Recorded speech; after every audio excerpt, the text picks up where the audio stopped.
Hey everybody, welcome back to Home Air Economics. I'm your instructor Erica, and today we're gonna make a little Friday night dinner where we're gonna have some wings, some sweet potato fries, and a nice watermelon margarita. So, as always, put your aprons on and let's get started. Let's begin by getting our ingredient list together. So you're gonna need sweet potatoes, chicken wings, which you could either do party wings or whole wings, whatever your preference is. Breadcrumbs, something to fry your french fries in. So you could either use canola oil, vegetable oil, peanut oil. Today we're actually gonna use beef tallow. And then your seasonings of choice. Then for our margarita, you're gonna need tequila, triple sec. We're actually gonna do a watermelon margarita. So we're gonna use some fresh watermelon juice.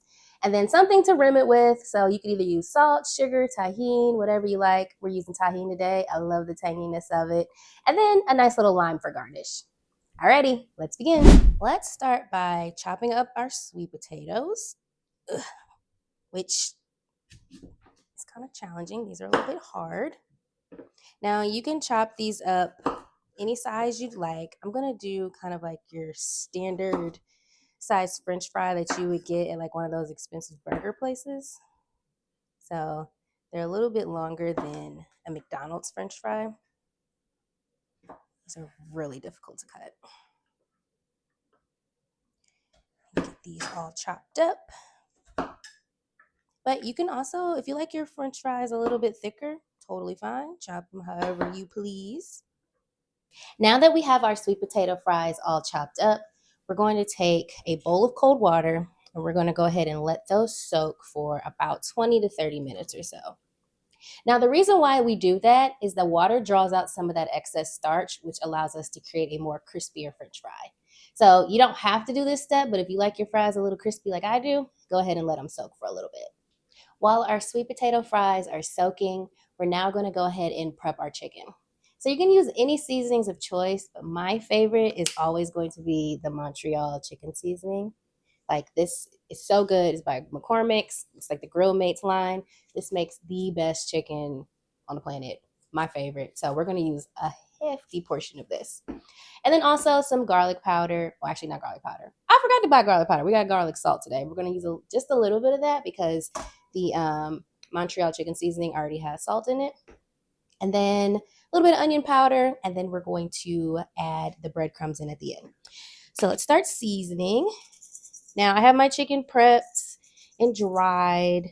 Now I know there's a lot of controversy around, do you wash your chicken? Do you not wash your chicken? Quite frankly, I'm not getting into that argument. You can do whatever you want to do based upon what you feel comfortable or safe doing. I'm not going to state my preference on that. But either way, prep your chicken however you like. Like I said, I like to use a lot of this. And now it should be about enough.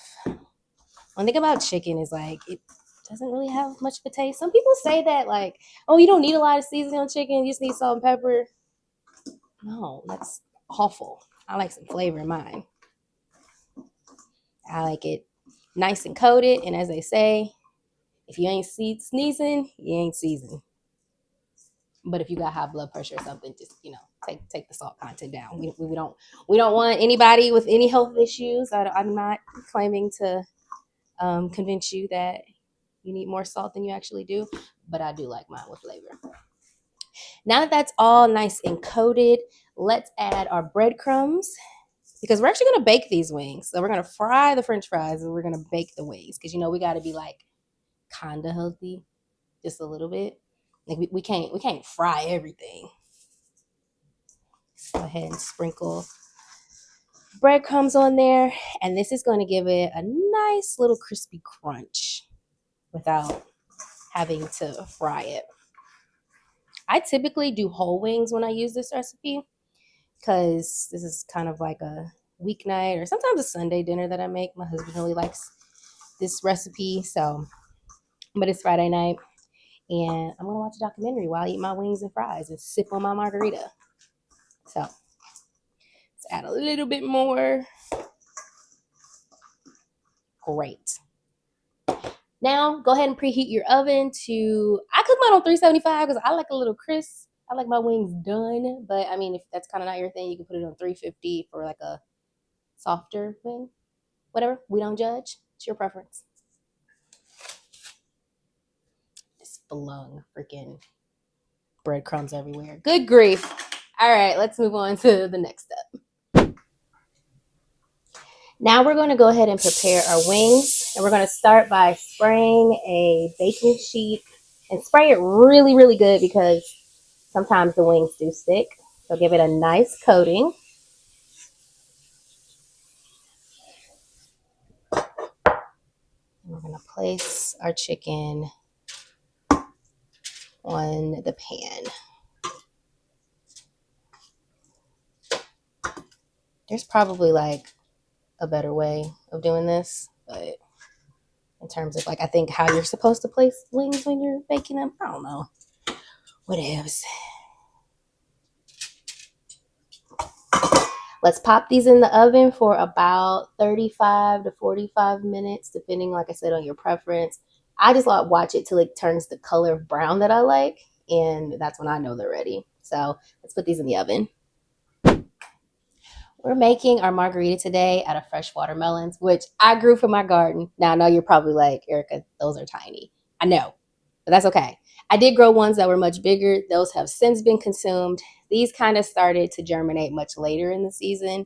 So since I'm pretty much done with gardening for, the summer, I was like, let me just go ahead and pick them. Now, here's the deal. These may or may not be ripe. Most of the small ones that I've picked are ripe on the inside, but I have had a couple that weren't. So if these are not ripe, I'm going to go outside and get like the last few of them and cross our fingers, because if not, we'll have to pivot. So let's see.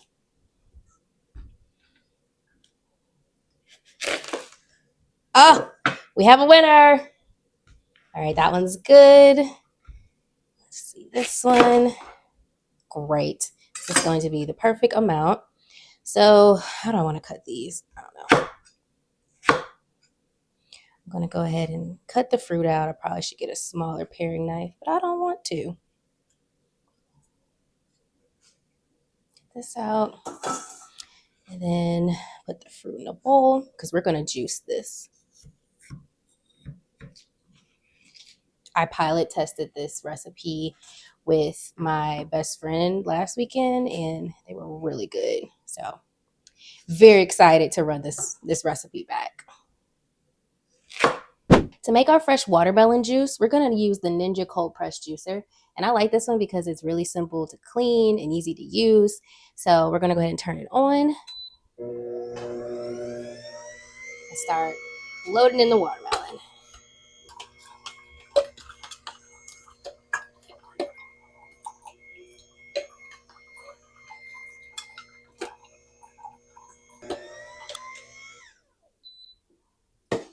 We are now done, and look at that beautiful watermelon juice. Now, if you're somebody that does not like any pulp, you can strain it. This thing does come with 2 attachments where if you like a lot of pulp, you can change the filter out. I use the one that filters it a little more because I don't like pulp, but I actually don't mind it in watermelon because it's, watermelon is a interesting texture where it's relatively fine. So I don't mind it, but if you want to, you could always use a sieve, and it's called sieve, whatever. You can use one of these and strain out the rest of the pulp. Yeah, I want to know something funny? I never preheated my oven. Whole time, chicken's been in there. I'm thinking it's baking. It wasn't. It wasn't. It's just sitting there. So now I'm about to have these fries that are fresh and chicken that's going to take about 35 to 40 minutes. Yeah, I need this drink we're going to make. All right, let's get started on that. To begin, you're going to need your favorite margarita glass. So we're going to take some simple syrup. Now, normally, a margarita is going to have some agave syrup in it. But I ran out and forgot that I ran out. But see, we cook like regular people here on the show, so sometimes that happens. You have to make do. So we're going to rim our glass with some of that simple syrup that we're using in place of the agave. Like so. We're going to take some tahini over here on this other plate and rim our glass. It's going to be a little messy, but I don't care. because we need a drink right now since my chicken was not cooking. I should just fried it. That's what I get for trying to be healthy. Right. Good enough. We'll set our glass over to the side. We'll take our shaker now. Let's move this. And I have it full of ice. Take your jigger, and we're going to do, I think this is, how many ounces? Is this 2? I think it's 2 ounces. 2 ounces of your tequila of choice. You could either get the good stuff or you could use the cheap. I don't care. And then we're going to do an ounce of triple sec. Throw that in there. Throw in some lime juice. We'll do about 2 ounces of that. I just realized you kind of can't see everything I'm doing. Here we go. A little bit of that simple syrup. And of course, that fresh watermelon juice that we juiced a few minutes ago. Throw that in there. Top on. Give it a good shake.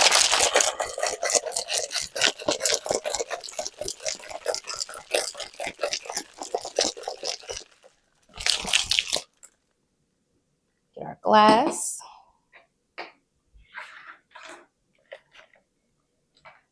And pour.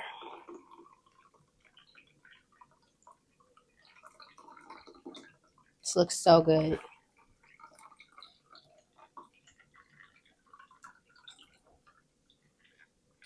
Fun fact, it is 8:55 at night.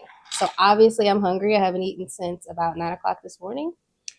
I was really looking forward to having those wings in just a few minutes, and now I gotta wait. So we drink instead. Look at that. So beautiful. It's so refreshing. It's like really light because of that watermelon juice.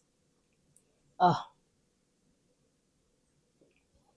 yeah, that's good. I'll return in a few minutes when it's time for the fries to come out. We might have to snack on those because we're not having dinner for a while. Once you get your oil to your desired temperature, we're going to go ahead and fry the sweet potatoes. Now, for the tallow that I'm using this. Let's see. There we go. Fatworks. This is from, got this down at the local Costco, and this has been pretty great. I've fried regular French fries in it, and now I'm going to try these sweet potatoes. So before we actually fry those, I want to let you know that once you drain off the cold water, you need to pat them dry as much as possible to get a lot of that excess water off. So my grease is a little high. Let's turn that down some. Get these frying. Now the trick to getting really crispy French fries is to double fry them. So we're going to let these fry for a few minutes, take them out, strain them really quick, and then we're going to throw them back into the oil to get that good crunch. It's been a few minutes. Let's take these out, do a quick drain, and throw them back in. They're also a little bit softer now as well, which is good because that way we'll have a soft inside but a crispy outside. And let's put them back in so they can get good and crispy. We finally made it to the end. And guess who set the smoke alarm off? Twice. Let's go ahead and season up our sweet potato fries. I went ahead and sampled one, and I think they're just okay. I prefer a good old-fashioned regular French fry, but you know, like I said, we're trying to be a little healthy today. Even though sweet potatoes aren't that much healthier than regular potatoes, whatever. Anyway, we're using some of this Tony's Creole seasoning for our sweet potato fries. Put that on there. Give it a nice toss. You can use whatever seasoning you like. You also can make like an aioli for your sweet potato fries like you would get at a restaurant. I was gonna do that, but it's late. Anyway, chicken is done, so I have those wings ready. Let's go ahead and add our fries to our plate. And Friday night dinner is served. I have a date with my couch and Netflix, so I will see you next time. Be sure to like, share, and subscribe, and class dismissed.